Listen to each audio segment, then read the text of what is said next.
Donc, ah si, depuis hier soir, j'ai téléphoné à des gens. Non, mais la seule chose que je... Vous avez téléphoné à des gens. Moi, quand je téléphone à des gens, je téléphone à ma petite sœur. Moi, je téléphone à des copains qui... Quand vous téléphonez à des gens, c'est pas à votre petite sœur, vous appelez qui, vous, quand vous téléphonez?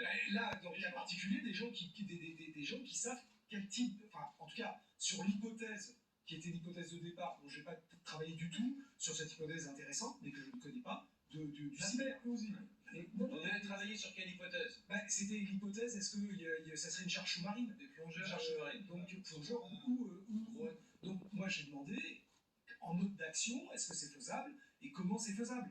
Donc, des gens qui s'y connaissent. Vous avez appelé des plongeurs sous-marins? Des gens qui connaissent comment ça marche, en tout cas. Voilà, donc, et grosso modo, donc, si c'était une hypothèse à partir de nageurs ou de drones sous-marins, sur, encore une fois, avec ce qu'on avait comme connaissance, la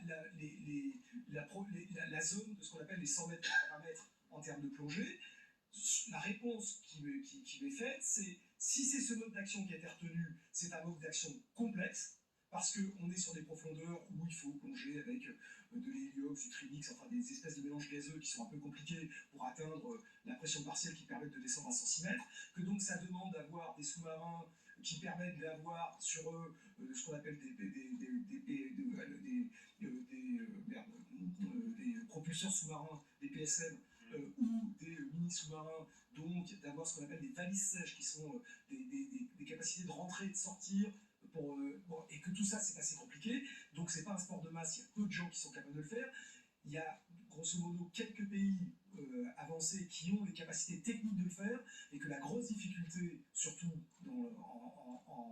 en mer Baltique, c'est de le faire sans être détecté. Ouais. Et là, franchement, le faire sans être détecté avec des moyens sous-marins, il y a quasiment deux pays qui sont capables de le faire. Ça confirme ce que je disais, c'est ni le Burkina Faso, ni le Guatemala qui ont organisé dans la zone. En gros, les États-Unis et Russie. Donc, il y a celui qui l'a fait, le sait, et celui qui l'a pas fait, c'est que c'est l'autre qui l'a fait. Si c'était ça, voilà. Une petite fois, ça ne dit pas qui l'a fait, ça dit juste les modes d'action envisageables si c'était du sous-marin, et pas du cyber, qui est une très très bonne piste.